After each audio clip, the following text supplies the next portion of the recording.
Hello, this is Jill from Paper Daisy Crafting. Thank you for joining me today. And today I'm going to show you how to make these cute little Easter gifts.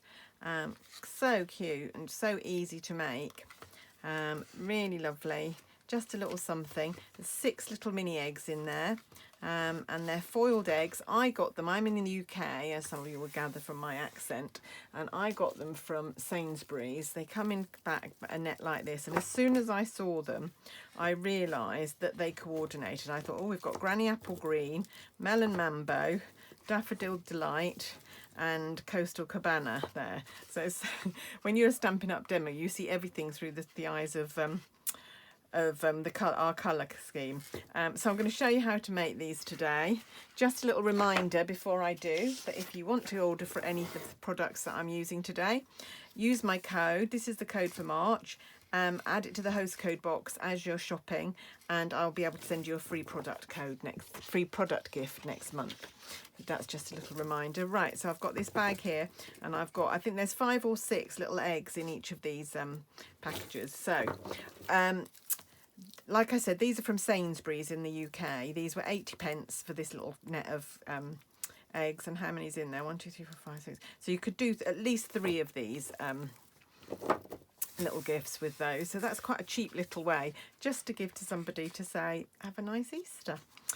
So I'm going to show you what I used to make that. Right, first of all, this is the die that I'm using. It is the mini Curvy Keepsake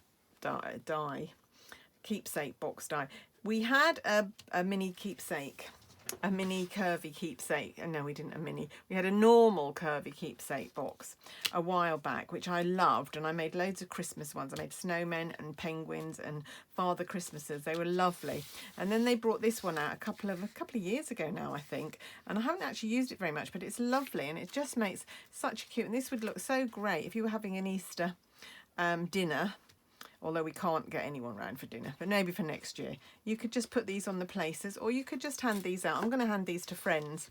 Just going to drop them off with them, just to say hi and, you know, just happy Easter. So what do we need? Right, we need a piece of cardstock. Like I say, this Melon Mambo is in here. You can see how well that coordinates with our Melon Mambo card. And you need a piece of cardstock that is 14 centimetres by 14 centimetres, or about 5.5 inches if you're working in Imperial. So you just need a square of cardstock. Actually going to do some die cutting on camera today. Don't die of surprise. Right, so that's my piece of cardstock. So you'll see that my curvy keepsake will just fit on there just nicely. So don't waste a whole sheet of card. You can do it. So you can get 2 out of an A4 sheet, which is great. Okay, and then we are going to do some die cutting, but we're going to do some stamping first because I need to die cut these little eggs. And the little eggs are from the Arrange a Wreath stamp set, and they are here. I've actually cut mine apart because I just wanted to be able to stamp. I did some random stamping. I'll show you, I did some random stamping over one of these boxes. I didn't really like it very much, but I did do that, and so I separated my eggs so that I could do that. But it's easy to piece them back together on a block, because the die that cuts them actually cuts out both eggs at the same time. So if you look, I can just piece these back together, and they will be perfectly positioned to where they would have been had I not cut them. I know a lot of people will be holding their heads in horror at the fact that I cut my stamps up, but to me they're tools. Tools, not jewels, somebody said to me the other day, which I thought was a great way of putting it.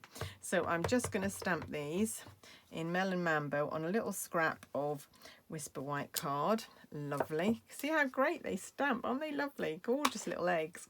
Going to be using them a lot more, I think, before Easter finally arrives. And then I just need the die there. You can see I keep all sorts of bits of die cut that I've done in the case, so that if I come to make a project, I might already have got the piece that I want. I'm just going to use a bit of washi tape to stick that in place, so that that's I know that's not going to move once I get it in the die cutter. And then the other thing I'm going to need is to cut the label. So we're using this oval today, and I'm using it twice. So I'm using it for my label here. It's already got a little hole in it. It's got some stitching around it. Absolutely beautiful. But I also used it to make the window in my little box as well. So that goes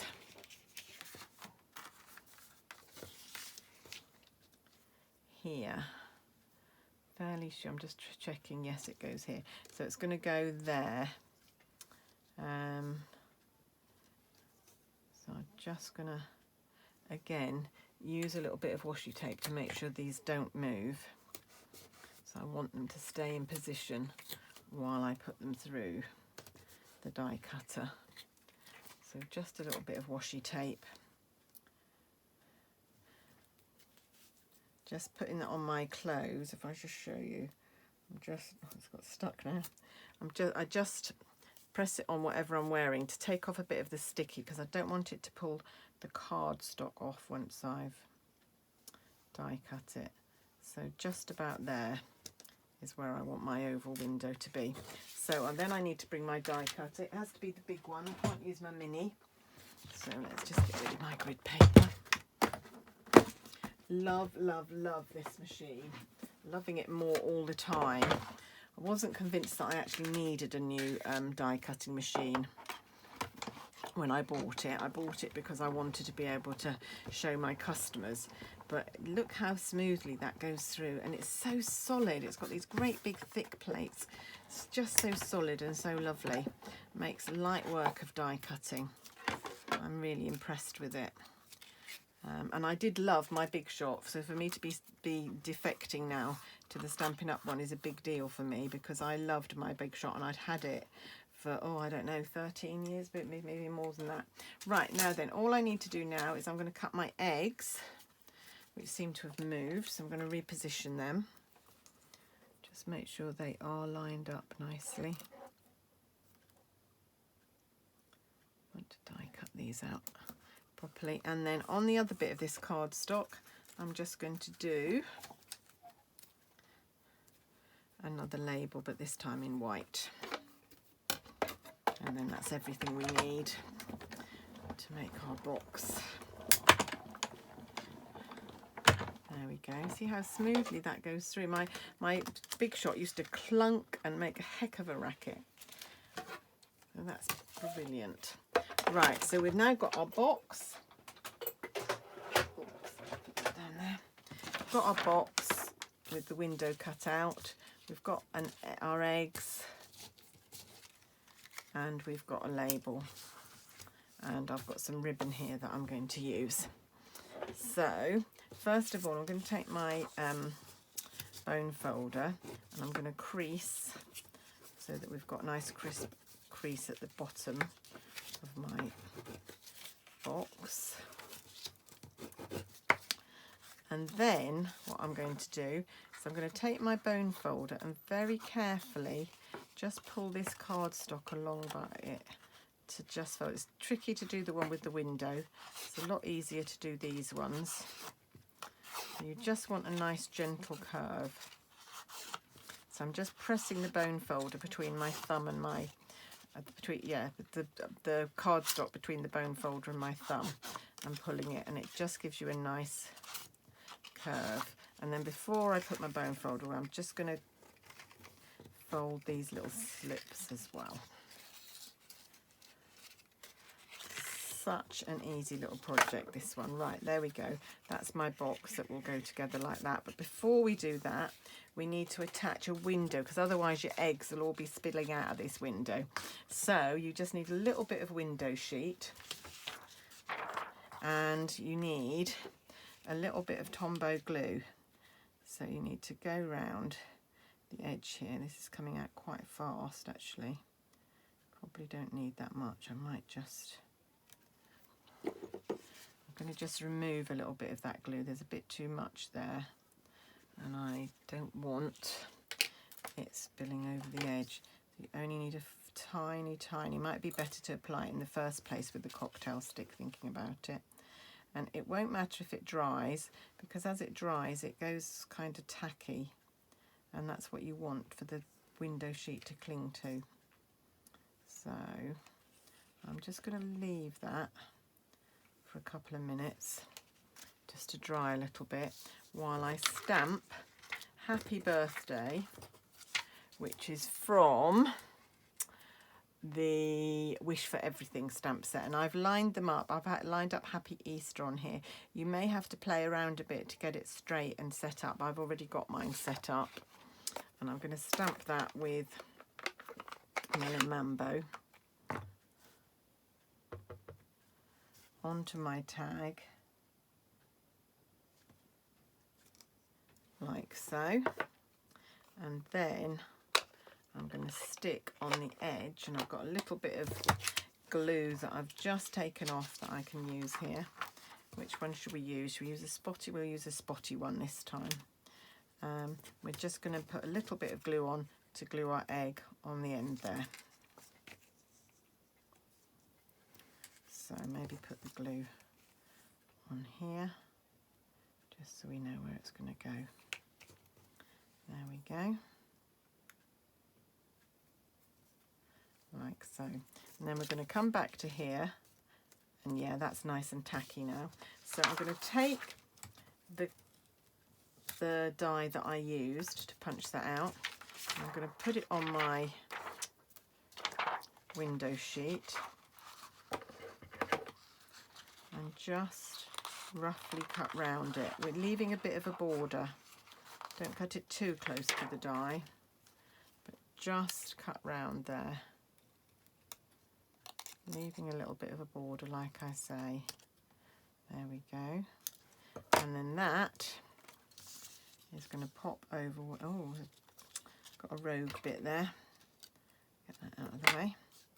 That is just going to pop over like so. And then this folds up like this and goes through there. And then I'm going to open my net of Easter eggs, which is a bit of a worry because once they're open I'll want to eat them. And it's really nice chocolate they're made of, actually. 6 of them fit in there really nicely. And there you can see how well do they go. I'm so love these colours. So impressed at Sainsbury's for making their eggs in the colours of Stampin' Up.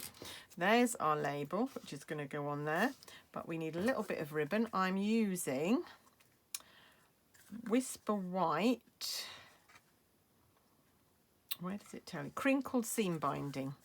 It's our crinkled seam binding ribbon. So, what did I do? Did I just go straight? No, I did put it through.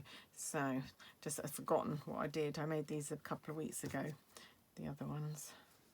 There we go. So pull that through your hole and then thread that through. You might find you get odd threads from this ribbon. It's not finished, it's sort of got a raw edge, so if you put it against something rough you might get get a dislodged thread, but it doesn't really matter. And then we're going to thread that through the hole in the lid there like so, tie it in a knot,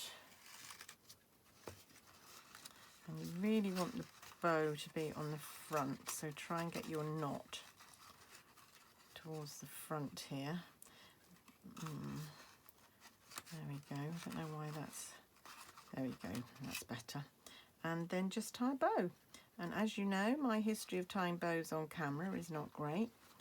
So be prepared for this video to go on a while I try and get my bow right. If they worked perfectly on all the others I made, as soon as I come on camera, it all goes wrong. Oh, there we go. That will do. That will do. Doesn't have to be ever such a neat bow. You can just pull in the ends to make it a smaller bow. So that, use whatever ribbon you've got. If it's white, you could colour it to the colour that you want as well. I just quite liked leaving it white. I didn't want overkill of Melon Mambo. And there we are. How quick was that? Quick and easy, and quite a sweet little Easter gift. I'll put them here so you can see them. There we go.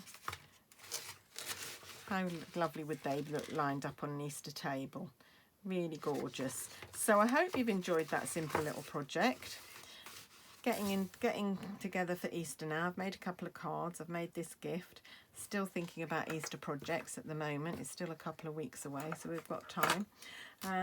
But I hope you've enjoyed that project, and I hope you have a lovely day.